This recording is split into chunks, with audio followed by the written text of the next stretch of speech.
శుభోదయం స్వతంత్ర TV DNA daily news and analysis live షోకి స్వాగతం. నేను మీ కావ్య. వివిధ దినపత్రికల హెడ్లైన్స్, సోషల్ మీడియా ట్రెండ్స్, తెర వెనుక జరుగుతున్న అసలు సిసలైన రాజకీయ పరిణామాలు, వీటన్నిటి వెనుక ఉన్న అసలు సత్యాన్ని విశ్లేషించే ఏకైక వేదిక daily news and analysis DNA. అంతర్జాతీయ చమురు సంక్షోభం గ్లోబల్ మార్కెట్లను ఎలా కుదిపేస్తోంది? దేశ రాజధాని ఢిల్లీ వేదికగా సాగుతున్న తెలంగాణ రాజకీయ చదరంగంలో రేవంత్ రెడ్డి పర్యటనల ఆంతర్యం ఏమిటి? ఆంధ్రప్రదేశ్లో రెడ్ బుక్ రాజకీయంపై నారా లోకేష్ జాతీయ వేదికలపై చేసిన సంచలన వ్యాఖ్యల వెనుక ఉన్న వ్యూహాలేంటి? వీటన్నింటిపై సమగ్రమైన విశ్లేషణ అందించడానికి ఈరోజు మనతో పాటు లైవ్లో ఉన్నారు ప్రముఖ సీనియర్ జర్నలిస్ట్ సుబ్బరాజు గారు. నమస్తే సార్. నమస్కారం అండి. డిఎన్ఏ లైవ్ షోకి వెల్కమ్ సార్. నమస్తే అండి, వెల్కమ్. Yeah sir. అదేవిధంగా వివిధ పత్రికల్లోని హెడ్లైన్స్ ఒకసారి చూద్దాం. ముందుగా మనం ది పైనీర్ పేపర్ కనుక చూసుకుంటే ఇక్కడ మనం మెయిన్ హెడ్లైన్ చూసుకోవచ్చు. 15 dead has 5 rips through Lucknow building. Several students trapped in a coaching center. ఆ హెడ్లైన్ అయితే చూసుకోవచ్చు. TG seeks center support for industrial growth.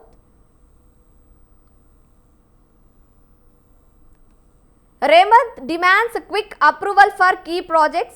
CM meets Defence Minister Rajnath. Appeals for DRDO project at Devarakadra. Protecting youth from drugs key to nation's future. Will speed up RDS and expedite Tummala assets Uttam. So ఈ headlines అయితే మనం చూసుకోవచ్చు. అదేవిధంగా ఇక్కడ మనం ఒక main headline కూడా చూసుకోవచ్చు.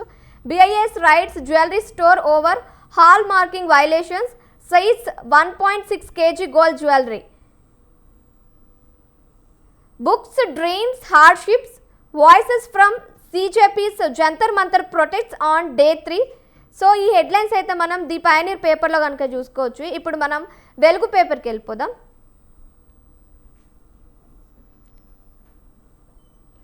వెలుగు పేపర్లో ఇక్కడ మనం చూసుకోవచ్చు. సర్కారు ట్రెజరీ బాధ్యతల నుంచి SBI అవుట్, వేరే బ్యాంకుకు మార్చాలని సర్కారు సూత్రప్రాయ నిర్ణయం. 5,000 కోట్లకు పైగా ప్రభుత్వ డిపాజిట్ల ఉపసంహరణ. సో ఆ న్యూస్ అయితే ఇక్కడ చూసుకోవచ్చు. అదేవిధంగా SBI అధికారులతో భేటీలో అయితే CS రామకృష్ణారావు స్పష్టత ఇవ్వడం జరిగింది. ఆ హెడ్లైన్ దానికి సంబంధించిన న్యూస్ ఇక్కడ ఉంది. ఇంకోటి ఏంటంటే కదిలిన మెట్రో, కిషన్ రెడ్డి చొరవ, రైల్వే మంత్రి అశ్విని వైష్ణవ్తో సీఎం రేవంత్ చర్చలు అయితే జరపడం జరిగింది. ఆ హెడ్లైన్ ఇక్కడ చూసుకోవచ్చు. అదేవిధంగా DTOను బలిగొన్న బొగ్గు లారీ, భూపాలపల్లి జిల్లాలో చెల్పూర్ RDO ఆఫీస్ ఎదుట ప్రమాదం జరిగింది. ఆ న్యూస్ కూడా ఇక్కడ చూసుకోవచ్చు మనం. డ్రగ్స్తో కుటుంబాలు కూలుతున్నాయంటూ DGP CV ఆనంద్ అయితే మాట్లాడడం జరిగింది. ఆ న్యూస్ కూడా ఇక్కడ చూసుకోవచ్చు. ఖతార్ గ్యాస్ ప్లాంట్లో పేలుడు, 12 మంది భారతీయులైతే మృతి చెందారు. సో ఆ హెడ్లైన్ చూసుకోవచ్చు. బ్రిటన్ ప్రధాని కీర్ స్టార్మర్ రాజీనామా, 12 ఏళ్లలో 6 ప్రధానులు రిటైర్. సో అది కూడా మనం చూసుకోవచ్చు ఇక్కడ. ఇప్పుడు మనం నమస్తే తెలంగాణ న్యూస్ పేపర్కి వెళ్ళిపోదాం. నమస్తే తెలంగాణ న్యూస్ పేపర్లో RDSకు ఎసరు, కర్ణాటక ప్రాజెక్టులకు గుట్టుగా రేవంత్ సర్కార్ NOC అంటూ ఒక న్యూస్ అయితే చూసుకోవచ్చు ఇక్కడ హెడ్లైన్. పోక్సో నిందితుడికి సర్కార్ సాగిలా అంటూ RS ప్రవీణ్ కుమార్ అయితే మాట్లాడడం జరిగింది, BRS ప్రధాన కార్యదర్శి. సో ఆ న్యూస్ ఇక్కడ చూసుకోవచ్చు. ఢిల్లీకి ఇచ్చుడే తప్ప తెచ్చిందేంది అంటూ BRS వర్కింగ్ ప్రెసిడెంట్ అయితే మాట్లాడడం జరిగింది. ఆ న్యూస్ ఇక్కడ చూసుకోవచ్చు మనం. ఇప్పుడు మనం ఆంధ్రజ్యోతి పేపర్కి వెళ్ళిపోదాం. ఆంధ్రజ్యోతి పేపర్లో కనుక మనం చూసుకుంటే ఒక మెయిన్ హెడ్లైన్ చూసుకోవచ్చు. ఎమ్మెల్యే గారు ఎలా ఉన్నారు, సభలో అడుగుపెట్టి 2 ఏళ్లు, జనం మెచ్చేలా అత్యధికుల పనితీరు, నొచ్చుకునేలా కొందరి వైఖరులు అంటూ ఒక హెడ్లైన్ చూసుకోవచ్చు. కుట్రలు పన్నే పార్టీలతో జాగ్రత్త అంటూ చంద్రబాబు అయితే చెప్పడం జరిగింది, సీఎం చంద్రబాబు. సో ఆ న్యూస్ ఇక్కడ చూసుకోవచ్చు హెడ్లైన్. ప్రతీకార రాజకీయాలు చేస్తే జగన్ బయట ఉండేవారా అంటూ నారా లోకేష్, ఐటీ శాఖ మంత్రి నారా లోకేష్ అయితే మాట్లాడడం జరిగింది. ఆ న్యూస్ దానికి సంబంధించిన హెడ్లైన్ అయితే ఇక్కడ చూసుకోవచ్చు. వాట్సాప్ సీఈఓగా భారతీయుడు పారిశ్రామికవేత్త కునాల్కు బాధ్యతలు అయితే అప్పగించడం జరిగింది. ఆ హెడ్లైన్ ఇక్కడ చూసుకోవచ్చు. ఇప్పుడు మనం సాక్షి పేపర్కి వెళ్ళిపోదాం. సాక్షి పేపర్లో కనుక మనం చూసుకుంటే పోలవరంలో కట్టప్ప లూటి, పోలవరం కుడి ప్రధాన కాలువకు తూట్లు పొడిచి మట్టి దందా అంటూ ఇక్కడ ఒక హెడ్లైన్ అయితే మనం చూసుకోవచ్చు. అదేవిధంగా లక్నోలో విషాదం, 3 అంతస్తుల భవనంలో ఘోర అగ్ని ప్రమాదం జరిగింది. ఆ న్యూస్ కూడా దానికి సంబంధించిన హెడ్లైన్ ఇక్కడ చూసుకోవచ్చు. వక్ఫ్ భూములపై పంచా, వక్ఫ్ బోర్డును రబ్బర్ స్టాంపర్గా మార్చేసి చంద్రబాబు సర్కార్ ఇష్టారాజ్యంగా వ్యవహరిస్తుందా అంటూ ఇక్కడ ఒక హెడ్లైన్ చూసుకోవచ్చు. గంపగుత్తగా దోచేశారు, అమృత్ 2.0 పనుల్లో చంద్రబాబు సర్కార్ దోపిడీ పర్వం అంటూ ఇక్కడ ఒక పెద్ద న్యూస్ అయితే మనం చూసుకోవచ్చు. ఆర్టీసీ ప్రైవేటీకరణకు వ్యతిరేకంగా ఉద్యమం, నేడు రేపు ఆర్టీసీ ఉద్యోగ సంఘాల జేఏసీ ఆధ్వర్యంలో ధర్నాలైతే జరుగుతుంది. సో ఆ న్యూస్ కూడా ఇక్కడ చూసుకోవచ్చు. మనం చూసారు కదండి సార్. ముందుగా మనం ఇంటర్నేషనల్ న్యూస్కి వెళ్ళిపోతే ఇరాన్ చమురు మీద అమెరికా ఆంక్షలు ఎత్తివేయడం అయితే ఆ వార్త అయితే మనం చూసాం. అయితే ఇరాన్ అమెరికా మధ్య మెమరాండమ్ ఆఫ్ అండర్స్టాండింగ్ అంటే అవగాహన ఒప్పందం మీద ఇప్పటికే ఎవరికి సరైన క్లారిటీ అయితే లేదు. హర్ముజ్ జలసంధి తెరిచామని ఒకసారి అంటారు, మూసేశారని మరోసారి అంటూ అమెరికా ఇటు ఇరాన్ పరస్పర వివాదమైన ప్రకటనలు చేస్తున్నాయి. దీనిపైన మీరు ఏం విశ్లేషిస్తారు సార్? యాక్చువల్గా ఇప్పుడు ఈ యుద్ధంలో కీలక పాత్రధారి ఇజ్రాయేల్ యొక్క దుందుడుకు చర్యలు అనుకోండి, ఒంటెత్తు పోకట్లు అనుకోండి, లేకపోతే వాళ్ళ యొక్క పాత్ర వల్ల ఈ మధ్యలో ఈ యుఎస్ ఇరాన్ దీంట్లో ఇది యాక్చువల్గా ఏదో ముగ్గురు పాత్రధారుల సినిమా అండి ఇది. మనము కేవలము హీరో విలన్ అనేది ఉండదు ఇక్కడ. మధ్యలో గతంలో శోభన్ బాబు సినిమాల్లో ఇద్దరు హీరోయిన్లు ఒక హీరో ఎట్లా ఉంటాడో, ఇక ఇజ్రాయెల్ అనే దాని వల్ల ఈ వ్యవహారం అంతా నడుస్తుంది.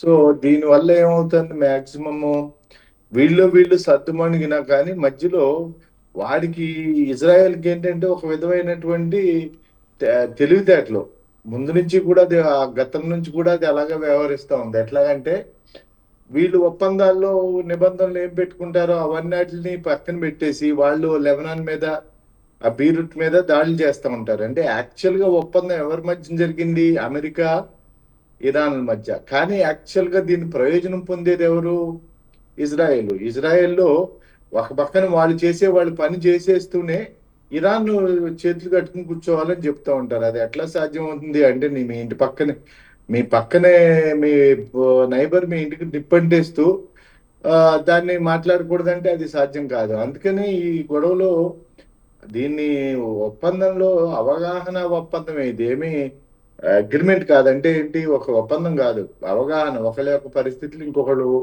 అవగాహన చేసుకుని దానికి సర్దుకోవడానికి. పోతే ఇప్పుడు ఆంక్షలు వీళ్ళు కొత్తగా వచ్చింది ఏంటంటే, నిన్న జేడి వ్యాన్స్ మన ఇక్కడ స్విట్జర్లాండ్ లో ఈ పర్టికులర్ గా ఇరాన్ ప్రతినిధి వర్గంతో మాట్లాడిన దాంట్లో ఒక కీలకమైన ఇది 60 రోజుల కాలం పాటు ఇరాన్ యొక్క క్రూడ్ ఎగుమతుల మీద గతంలో ఉండే నిషేధాలు, ఆంక్షలు ఎత్తివేశారు. అంటే అసలు ఈ శాంక్షన్స్ అంటే ఏంటనేది ముందు తెలుసుకోవాలి. ఈ శాంక్షన్స్ అంటే ఏంటంటే, ఏ విదేశం కానీ లేదంటే విదేశీ కంపెనీలు కానీ సంస్థలు కానీ ఒక అణ్వాయుధ సమీకరణ, అణ్వాయుధ సేకరణ, అణ్వాయుధ ఉత్పత్తికి ప్రయత్నిస్తున్న ఇరాన్తో వ్యాపార లావాదేవీలు కనుక చేస్తే ఆ సంస్థలపై జరిమానాలు విధించటం, ఆ సంస్థలకి కొంత వ్యాపార లావాదేవీల్లో ఇబ్బందులు కలిగించటం, పెనాల్టీస్ అవి యుఎస్ వేసేది, అది కంట్రీల మీద వేసేది. ఈ పెట్రోలియం రిఫైనరీస్ కంపెనీల మీద వాళ్ళు క్రూడ్ కొని రిఫైన్ ప్రోడక్ట్స్ చేస్తారు. మన వెహికల్స్ లో పెట్టుకునే పెట్రోల్ గా మారుస్తారు. క్రూడ్ అంటే బంకమట్టిలా ఉంటుంది, అది బంకమట్టి కొద్దిగా లూజ్ గా ఉంటుంది. దాన్ని తీసుకొచ్చి ఫిల్టరేషన్ అవన్నీ చేసి దాంట్లో విడగొట్టి పెట్రోల్ డీజిల్ కి కిరోసిన్ కింద మళ్ళీ అట్లా చేసే ఈ కంపెనీలు కూడా గతంలో మనకి మొత్తం మన భారతదేశ క్రూడ్ దిగుమతుల్లో 1/3 ఇరాన్ నుంచే వచ్చాయండి. అది మేజర్. పైగా మనకి ఇరాన్తో ఇంకో 2 సౌలభ్యాలు ఉండేవి. అది చాలా అరుదైన సౌలభ్యాలు. చాలా తక్కువ విదేశీ వాణిజ్యంలో పర్టికులర్ గా క్రూడ్ బయింగ్ లో చాలా తక్కువ దేశాలు ఇస్తాయి. చాలా తక్కువ దేశానికి అంత అద్భుతమైన రిలేషన్స్ ఉంటాయి. గ్లోబల్ గా మొత్తం క్రూడ్ కానీ ఆయిల్ ప్రొడక్ట్స్ అన్ని పెట్రో డాలర్స్, అంటే డాలర్స్ లోనే కొనాలి మనం. డాలర్స్ మనం కొనాలంటే డాలర్స్ మనకు ఊరికే రావు. మన అంతర్జాతీయ మార్కెట్ లో డాలర్స్ కొనుక్కున్న తర్వాత ఆ డబ్బుతో పే చేయాలి. అది ఓన్లీ ఎక్స్పోర్ట్స్ ద్వారానే వస్తాయి. కానీ మన ఎక్స్పోర్ట్స్ కంటే మన ఇంపోర్ట్స్ ఎక్కువ. అందుకని డాలర్స్ మనకి ఎప్పుడు సరిపడి ఉండవు. డాలర్ వాల్యూ ఎక్కువ కాబట్టి ఎక్కువ ఖర్చు ఉంది. కానీ ఇరాన్ తో గతంలో ఉన్న మనకు రిలేషన్షిప్ ఏంటంటే మనం రూపీల్లో పే చేయొచ్చు, అంటే మన కరెన్సీలో మనం పే చేయొచ్చు. రెండోది ధర కూడా చాలా రీజనబుల్ రేట్కి ఇచ్చేవాళ్ళు. మూడోది రవాణా ఖర్చులు కూడా చాలా తక్కువ. ఇరాన్ నుంచి మనకి, ఇరాన్కి మనకి మధ్యలోనే పాకిస్తాన్, ఆఫ్ఘనిస్తానే ఉంటాయి. అక్కడ మనము ఇరాన్ సంయుక్తంగా చాబహార్ అని ఒక పోర్ట్ నిర్వహించడం, అంటే పోర్టు నిర్మాణంలో మనం కీలకమైన పాత్ర వహిస్తున్నాం. ఒక విధంగా అది ఇండియా యొక్క పోర్టుగా చెప్పుకోవచ్చు. దాని ద్వారా అది ఫ్యూచర్ లో ఇంతకు ముందు చైనా మొదలు పెట్టిన ఒక అంటే ఇంటర్నేషనల్ లో రోడ్డు ఒకటి ఉండేది. దాన్ని ఏమంటేవారంటే బెల్ట్ రోడ్ అనేవారు. చైనా మొత్తం ప్రపంచాన్ని చుట్టేయాలని చెప్పి సిల్క్ రోడ్ కి ఆల్టర్నేటివ్ గా అన్ని దేశాలని ఒక బ్రిటిష్ ఎలాగా ఆ తమ కింద పెట్టుకుందో ప్రపంచ దేశాలని, అట్లాగే చైనా తమ ఆర్థిక విధానంలో తమ ఇన్వెస్ట్ చేసినట్టుగా ఇట్లాంటి పోర్టుల ద్వారా చుట్టూ వచ్చేసేది. అన్ని దేశాలు, పర్టికులర్ భారతదేశం చుట్టూ అన్ని పోర్టులు వాళ్ళేం చేయాలని.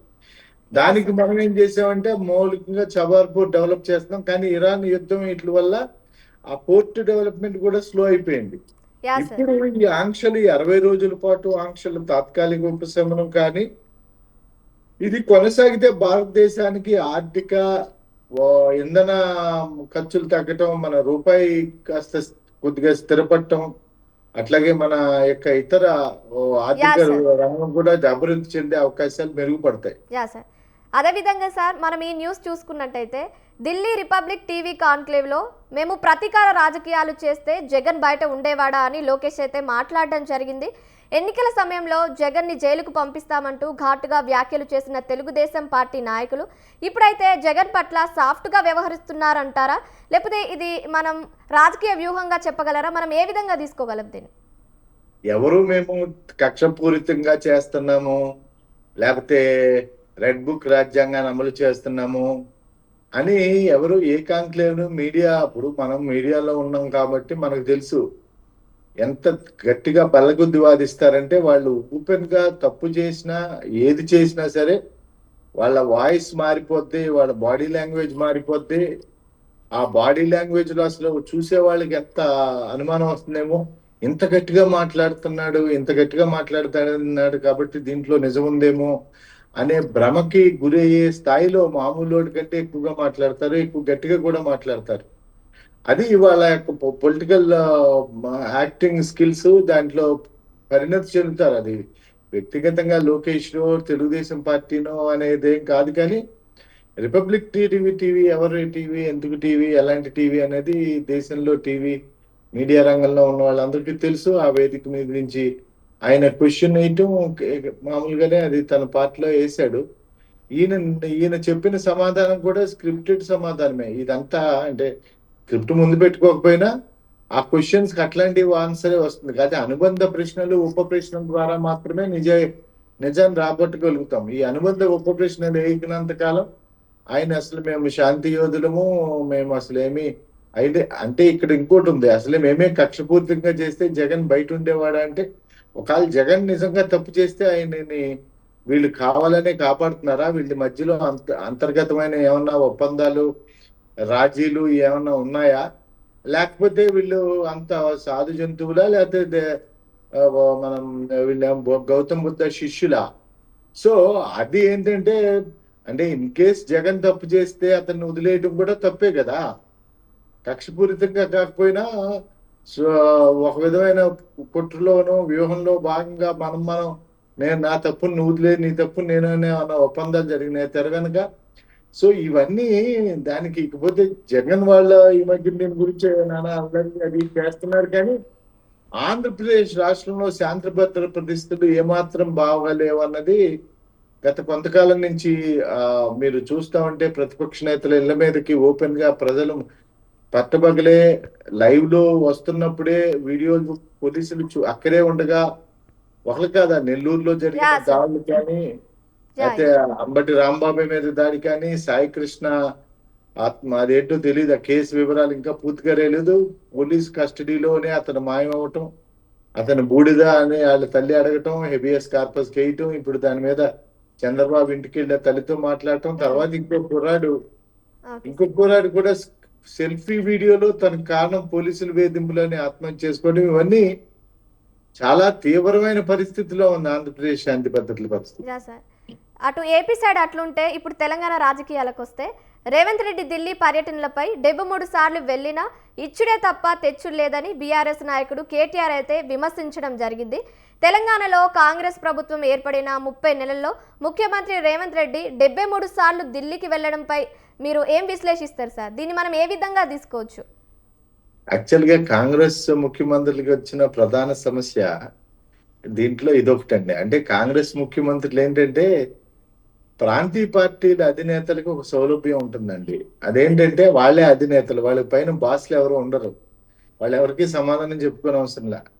వాళ్ళు ఓన్లీ ఢిల్లీకి వెళ్తే ఒకటి రాష్ట్రానికి సంబంధించిన ఇష్యూస్ మీద వెళ్ళాలి, లేకపోతే ఏమైనా సిబిఐ ఈడీలకు సంబంధించిన రాజకీయ ఒత్తిళ్లు ఇవన్నీ ఉంటే ఏదో వెనకాల సర్దుబాటుకి వెళ్ళాలి. కానీ ఈ కాంగ్రెస్ ముఖ్యమంత్రులకి ఒకేసారి 2 పనులు ఉంటాయి. అంటే డబుల్ ట్రిప్స్ వేయాలి. మామూలు వాళ్ళు 30 సార్లు వెళ్తే వీళ్ళు 60 సార్లు వేయారు. ఎందుకంటే ఆ తత్వం 30 సార్లు ఏంటంటే కాంగ్రెస్ పార్టీలో అంతర్గతంగా జరుగుతున్న రకరకాల రాజకీయమైనటువంటి అంశాలు, గ్రూప్ తగాదాలు, లేకపోతే క్యాబినెట్ రిషఫుల్లు, లేకపోతే ఇతర పార్టీ పదవులు, అట్లాగే కార్పొరేషన్ చైర్మన్ పదవులు కూడా వాళ్ళ రికమెండేషన్స్, వీళ్ళ రికమెండేషన్, లిస్టులు, అప్రూవల్స్, క్లియరెన్సెస్, ఇవన్నీ అది సగం వాటికి కూడా వెళ్తా ఉంటారు కాంగ్రెస్ ముఖ్యమంత్రులు. అందుకనే ఎన్టీ రామారావు అనేవాడు, ఢిల్లీ పాదాల చెంత తెలుగు జాతి ఆత్మగౌరవం తాకట్టు పెట్టబడింది, ఢిల్లీ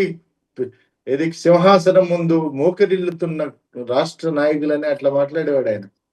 అది కాంగ్రెస్ పార్టీకి కాకుండా ఈవెన్ బీజేపీలో కొంత అంతలా ఉండదు లోకల్ మన ఇది ముఖ్యమంత్రులకి. కాకపోతే కాంగ్రెస్ లో కూడా ఇప్పుడు పరిస్థితి మారుతుంది. గతంలో అంతలాగా సోనియా నాయకత్వం తర్వాత ముఖ్యమంత్రుల పదవీ కాలం మధ్యంతరంగా ముగించడం ఓన్లీ సిద్దిరామయ్య, డికే శివకుమార్ల విషయంలోనే ఒక అవగాహన ముందుకే వచ్చింది. కానీ లేకపోతే కాంగ్రెస్ ముఖ్యమంత్రులు ఎక్కువ రాష్ట్రాల్లో పూర్తికాలం పనిచేస్తున్నారు. కానీ అక్కడ ఈ ఇష్యూస్ అన్నీ ఉంటాయండి. ఇప్పుడు ప్రతి అసమ్మతివాది, ప్రతి ఆశావాది ఢిల్లీలోకి వెళ్ళి కూర్చుంటాడు. సార్ నేను ఇంతకాలం నుంచి ఉన్నాను పార్టీలో, 50 సంవత్సరాలు, 5 సార్లు 7 సార్లు ఇది 2 సార్లు క్యాబినెట్, రాహుల్ గాంధీ, రాజీవ్ గాంధీ వీళ్ళందరితో పనిచేశాను నేను, అది ఇదని చెప్తూ ఉంటాడు. సో ఈ అసంతృప్తులు నెక్స్ట్ రాష్ట్రాల్లో రావాల్సిన కీలకమైన ప్రతి ప్రాజెక్ట్ వెళ్లే సందర్భంలో ఆయన మంత్రులను కలవటానికి ప్రయత్నిస్తున్నాడు, కొన్నిసార్లు కలుస్తున్నాడు. సో కేటీఆర్ గారు వివరణాత్మకంగా ఈ సార్లు ఇప్పుడు ప్రతిసారి వెళ్ళిన 2 సార్లు నిధులు వచ్చేస్తే ఈ దేశం ఫెడరల్ దేశం ఎప్పుడో బాగుపడిపోయేది. అదే విధంగా సార్ ఇప్పుడు ఇక్కడ బీఆర్ఎస్ సైడ్ నుంచి చూసుకుంటే బండి భగీరథ్కి బెయిల్పై బీఆర్ఎస్ నాయకుడు ప్రవీణ్ కుమార్ ఆరోపణలు అయితే చేయడం జరిగింది. ఒక ఎగ్జామ్ రాసే నెపంతో పోక్సో నిందితుడు బండి భగీరథ్కు బెయిల్ ఇవ్వడాన్ని బీఆర్ఎస్ పార్టీ నాయకుడు ప్రవీణ్ కుమార్ అయితే తప్పుపడుతూ నిన్న ప్రెస్ మీట్లో మాట్లాడడం జరిగింది. సో దీన్ని మనం ఏ విధంగా చూసుకోవచ్చు సార్? ఇది నిజంగా రాజకీయ కుట్రనే అంటారా, లేకపోతే నిజంగా ఎగ్జామ్ ఉందనేసే బెయిల్ ఇవ్వడం జరిగిందంటారా? మనం ఏ విధంగా చూసుకోవచ్చు దీన్ని? ఈ చర్చ అనంతరం ఎవరన్నా ఒక సిన్సియర్ జర్నలిస్టు లేదా ప్రవీణ్ కుమార్ గారు ఆయనే, లేదంటే బీఆర్ఎస్ పార్టీ ఇప్పుడు అసలు ఎగ్జామ్ ఏమి ఒంటరిగా ఒక్కరికే జరుగుతుందా? ఒక ఎంట్రన్స్ కి ఎగ్జామ్స్ షెడ్యూల్ ఉంటుంది కదా ఆ యూనివర్సిటీలో, తను ఏ యూనివర్సిటీ ఆ యూనివర్సిటీ వాళ్ళని, అది పబ్లిక్ యూనివర్సిటీ అయితే ఆర్టీఐ ద్వారా సంపాదించవచ్చు ఈ పర్టికులర్ ఎగ్జామ్ ఈ సంవత్సరానికి. ఇది నిజంగా జరిగిందా, జరిగితే అతను అటెండ్ అయ్యాడా, అటెండ్ కాలేదా, అతని పరిస్థితి ఏంటి, ఇవన్నీ కనుక్కోవచ్చు కూడా. అది అంత అసాధ్యం కాదు. పైగా ప్రవీణ్ కుమార్ మామూలు సాధారణమైన రాజకీయ కార్యకర్త, రాజకీయ నాయకుడు కాదండి. ఆయనకు గతం చాలా సుదీర్ఘమైన గతం ఉంది. ఒక మంచి ఐపీఎస్ ఆఫీసర్గా తనకి ఐపీఎస్ లో మంచి హోదా, గౌరవము, మంచి ప్రతిష్ట ఉండే పదవులను వదులుకుని ఆయన కొన్ని తన యొక్క జాతి అభివృద్ధి గురించి బలహీన వర్గాల యొక్క పిల్లల భవిష్యత్తుని తీర్చిదిద్దాలనే అప్పటి ముఖ్యమంత్రిని ప్రత్యేకంగా నాకు ఏమైనా ప్రమోషన్ ఇస్తే నాకు డిపార్ట్మెంట్ లో కాకుండా ఈ సాంఘిక సంక్షేమ హాస్టల్ సంబంధించిన దానికి నన్ను అధికారం చేయండి అని ఆయన main one of the dynamic police officer గా తనకు అక్కడ ఉండే పై ఉన్నత అవకాశాలను వదులుకుని తమ జాతి పిల్లల భవిష్యత్తుని బంగారం చేయాలనే ఉద్దేశంతో ఆయన అప్పట్లో ఆ ఒకటి పెట్టాడు, స్వెరోస్ దాని పేరు అంటే ఆ దాంట్లో ఆయన ఎంత తీవ్రంగా వర్క్ చేసేవాడంటే నేను వ్యక్తిగతంగా ఆయన కలిసాను ఆ విషయం మాట్లాడటానికే. ఆయన అది ఎట్లా చేసాడు అన్ని నాకు చెప్పారు. అంటే వాళ్ళలో ఎట్లా కాంపిటేటివ్ స్పిరిట్, వాళ్ళకి ఎగ్జామినేషన్, వాళ్ళ క్రమశిక్షణ, వాళ్ళకి డిఫరెంట్ అభిప్రాయం, ఇవన్నీ ఎందుకు చెప్పాల్సి వస్తుందంటే ఈ సందర్భంలో అంత ప్రవీణ్లో ఉండే ప్రావీణ్యాన్ని అంతా తన వీటికి కూడా దాన్ని నిర్ధారణ చేయడానికి జెన్యున్ గా ఎగ్జామినేషన్ షెడ్యూల్ ప్రకారం బెయిల్ ఇచ్చారా, లేకపోతే రేవంత్ బీజేపీ తెర వెనుక రాజకీయంలో భాగంగా ఇచ్చిపుచ్చుకోవటాల్లో నాకు అది నీకు ఇది ఇస్తాననే దాంట్లోకి ఏమన్నా జరిగిందా, లేదంటే ఒక్కోసారి ఏంటంటే కొన్ని ఎట్లా జరుగుతాయంటే ఖచ్చితంగా ఇచ్చిపుచ్చుకోవటాలు కాకపోయినా కొంత సరే సమాజంలో ఇట్లాంటి ఇప్పుడు గతంలో మీకు తెలుసు బాలకృష్ణ ఇంట్లో జరిగిన కాల్పుల దాంట్లో కూడా కొంత చూసినట్టు ప్రభుత్వాలు వ్యవహరిస్తూ ఉంటాయి. ఓన్లే ఏదో పెద్ద ఫ్యామిలీ, గౌరవమైన ఫ్యామిలీ, ఏదో తప్పు జరిగింది దాన్ని మరీ మనం తీవ్రతరం చేయకూడదనే ఒక ఇచ్చిపుచ్చుకునే ధోరణి కాకపోయినా దాంట్లో ఈ రేపొద్దున మనకు కూడా అట్లాంటి పరిస్థితి వస్తుంది, అవతల కూడా మన పరిస్థితిని అర్థం చేసుకుంటారు, మనం అట్లాంటివి కూడా చాలా ఉంటాయండి. Yeah right sir. అంతర్జాతీయ మార్కెట్ల నుంచి స్థానిక రాజకీయాల వరకు ప్రతి అంశం వెనుక ఉన్న అసలు రాజకీయ కోణాన్ని, ప్రజలపై చూపే ప్రభావాన్ని చాలా క్లుప్తంగా స్పష్టంగా వివరించినందుకు సుబ్బరాజు గారికి ప్రత్యేక ధన్యవాదాలు. అటు కేంద్ర నిధుల కోసం తెలంగాణ ముఖ్యమంత్రి చేస్తున్న ప్రయత్నాలు, ఇటు ఏపీలో మారిన రాజకీయ సమీకరణాలపై సాగిన ఈనాటి విశ్లేషణ ఇది. రేపటి DNA లైవ్ షోలో మరిన్ని తాజా పరిణామాలు, విశ్లేషణతో మళ్ళీ కలుద్దాం. చూస్తూనే ఉండండి మీ స్వతంత్ర టీవీ.